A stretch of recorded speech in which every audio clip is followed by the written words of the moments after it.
Hey guys, welcome back to F&G Whiskey. Today we're going to make some poor man's Pappy.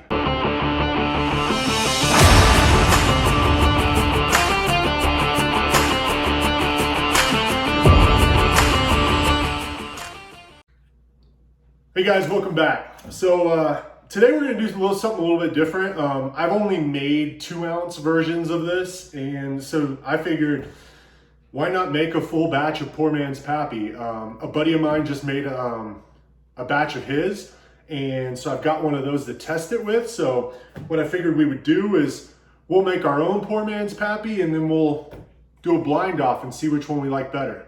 All right, so basically what poor man's Pappy is a 40% blend of Weller 12 and a 60% blend of 107. Combining those, you get close to the proof point of one of the Pappies, and then 12-year age statement in theory to be, I think this is 6 to 8 range. Gets you your version of poor man's Pappy. It's rumored that it's the same mash bill for Pappy Van Winkle, and it's all done through Buffalo Trace. So if you combine these two, a lot of people say that it's a great version of poor man's Pappy. All right, so what I figured up, it's a little bit more than this, but it's about 10 ounces of the Weller 12 and about 15 ounces of the 107. I've got my own bottle here, and the other cool thing, a buddy of mine that made his poor man's Pappy provided me with a label. So when we get done, we'll smack our label on it and have our poor man's Pappy Murray Reserve. All right, so let's fresh crack this bad boy. And let's see where 10 ounces is.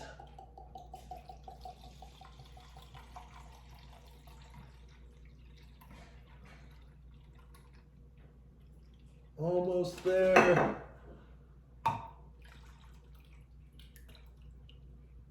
All right, that looks about spot on. And let's go ahead and put it in the bottle.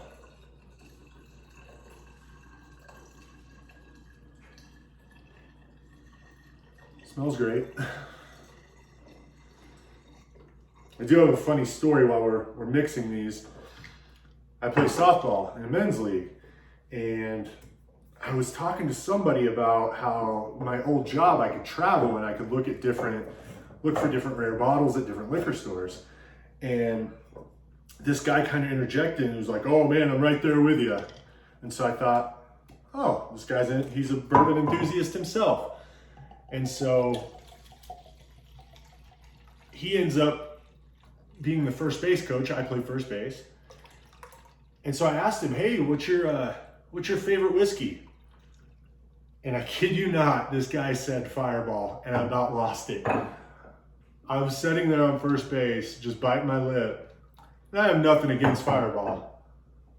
But when you kind of insinuate that you're a whiskey enthusiast, kind of threw me off. But to each their own. I mean, whatever does the job, gets the job done, right? I just thought that was kind of funny and thought I would share on the channel.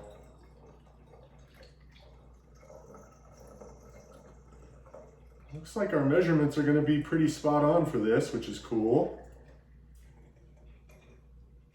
There you go. All right.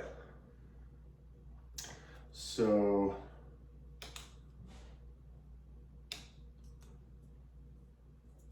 trying to figure out, oh, this is the new one.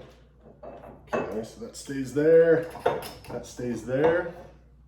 So yeah, we'll let this mix and blend and do whatever it has to do. Let physics take over, and hopefully we'll have a nice little batch of poor man's Pappy. But we're not done yet. We gotta get our label on. So let's see, this just appears to be a sticker. Now I will say it did take me a little bit of time to get I just did the back label. This is an old Weller 107 bottle. So I had to do Gooby Gone, and then I also had kind of like a razor, almost actually one of those things that you would scrape paint off, so a paint scraper. And it came off fairly easy. At first it wasn't very easy, but then it worked out. Let's get this label on.